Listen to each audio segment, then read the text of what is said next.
মানুষ পারে না এমন কোনো কাজই হতে পারে না। ইচ্ছে শক্তি থাকলে মানুষ যে কোনো অসাধ্যকে সাধন করতে পারে। আসসালামু আলাইকুম এভরিওয়ান, কেমন আছেন সবাই? রাতদিন ডুমন ব্লগে সবাইকে স্বাগতম। এমনই একটা ইচ্ছে শক্তি আমার মনে অনেক দিন হলো বাসা বাঁধছিল। মনে হয়েছিল আমার ঘরের প্রত্যেকটা জিনিসই আমার নিজের হাতে তৈরি করব। তো সেই ইচ্ছেটাই আমি পূরণ করেছি, প্রত্যেকটা জিনিসই আমার নিজের হাতের তৈরি। তো আজকে সকালে ঘুম থেকে উঠে মুরগি আর দুধটা ভিজিয়ে নিয়েছি, ফ্রাইড রাইস করব এবং পায়েস রান্না করব। আর ঘরটা পরিষ্কার করে ঘরটা মুছে আমি এতদিন ধরে যে জিনিসগুলো তৈরি করেছি সেগুলোই আজকে বের করলাম। তো এগুলো বের করে তারপরে এগুলো রাখার জন্য এখানে প্রথমেই আমি কুশি কাটার যে ম্যাটটা, এই ম্যাটটা কিন্তু আমার নিজের হাতের তৈরি। তো এই ম্যাটটা পেরে নিলাম, পেরে তারপরে যে জিনিসগুলো আমি তৈরি করেছি সেগুলো ম্যাটের উপরে, তারপর আমি একে একে সবগুলো জিনিসই লাগিয়ে নেব। প্রথমে আমি টি টেবিলের কভারটা লাগিয়ে নিচ্ছি, তো তারপর পর্দাগুলো লাগিয়ে নেব। পর্দাগুলো এখনও কমপ্লিট হয়নি, যেহেতু হাইলাইটার লাগাইনি এখনও, তো ওটা পাওয়া যাচ্ছিল না দোকানে। উনি বলেছে আরও 1 সপ্তাহ লাগবে, তো ততক্ষণে তো আমার সইছিল না।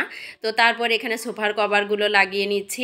ততক্ষণে আমার ছেলেরাও কিন্তু আমাকে সাহায্য করছে। আমি এদিকে সোফার কভার লাগাচ্ছিলাম, ততক্ষণে আমার ছেলেরা কুশন কভারের আগের যে কভারগুলো ছিল সেগুলো খুলে খুলে দিচ্ছিল।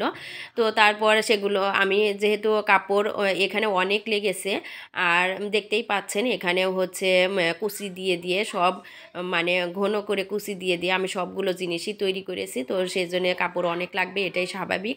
তো তারপর এখানে আমি কুশন কভারগুলো লাগিয়ে নিচ্ছি। আর যেহেতু কাপড় অনেক কিনেছিলাম, আর এতটুকু কাপড়ও আমি বাছাইনি, মানে সবগুলো কাপড়, সবখানি কাপড়ই আমি খাটিয়ে দিছি।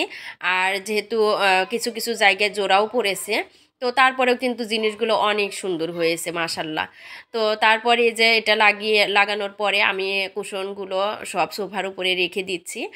তো সবগুলো লাগানোর পরে কিন্তু দেখতে মাশাল্লাহ অসাধারণ লাগছে।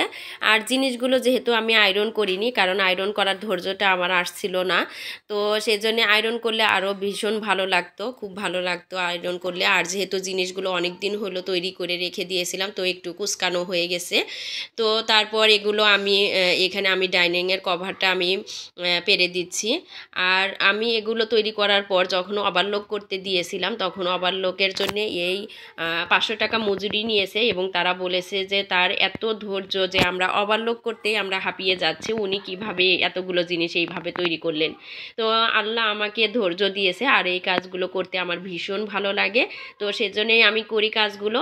আর যেহেতু আমি মানে আমার মানে কাপড়গুলো আমার মনের মতো পেয়েছিলাম, আর অনেকগুলো কাপড় ছিল, তো সুযোগটা দেখলাম যে না, হাতছাড়া করা যাবে না।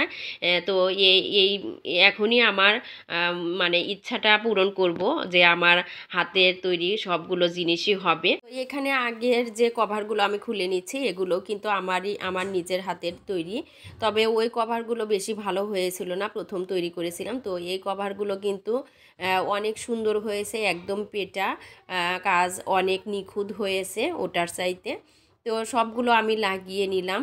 তো এখন কুশি কাটার ম্যাটগুলো অনেক আগেই আমি তৈরি করেছিলাম। কুশি কাটার জিনিস দিয়ে আমি ঘর সাজাতে চেয়েছিলাম, কিন্তু কুশি কাটার কাজ যদি আমি করতে নেই আর সবগুলো জিনিস যদি তৈরি করতে নেই, তাহলে কিন্তু আমার 1 বছর কিংবা 2 বছর লেগে যেতে পারে। এরকম যেহেতু আমি নিজে একা করব, তো এতগুলো জিনিস তৈরি করতে কিন্তু অনেক লেগে যাবে, সুতাও লাগবে, সময়ও লাগবে। তো শেষের দিকে ঘর গুছানোর সঙ্গে সঙ্গে আমি নিজেকেও একটু গুছিয়ে নিয়েছি। তো আপনাদের কাছে ভিডিওটি কেমন লাগলো সবাই একটু কমেন্ট করে জানাবেন। আর আমার হাতের তৈরি এই জিনিসগুলো আপনাদের কাছে যদি ভালো লাগে, সবাই লাইক, কমেন্ট আর শেয়ার করে দেবেন। তো আজকে এ পর্যন্তই, ভালো থাকবেন সবাই, আল্লাহ হাফেজ।